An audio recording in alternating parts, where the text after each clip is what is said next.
In this video, we will make a to-do list app using ChatGPT. First, let's ask ChatGPT to write us a script to make a simple to-do list app using Python in Windows with a graphical interface that we can use. ChatGPT will then write code for us. It'll be using tkinter for the graphical interface. The script will create a window with a list. There will be an entry field where we can enter our task and a button that we can click to add the task to the list.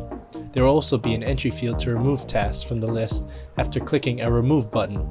All the tasks will be able to be viewed in the window. ChatGPT is now done.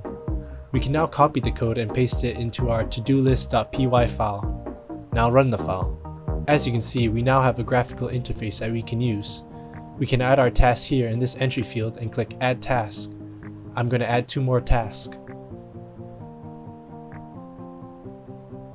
Now we can also remove tasks from our list by typing in the remove entry field and then clicking the remove task button. Let me remove all the tasks.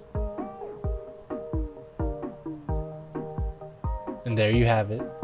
That's how you make a to-do list using ChatGPT.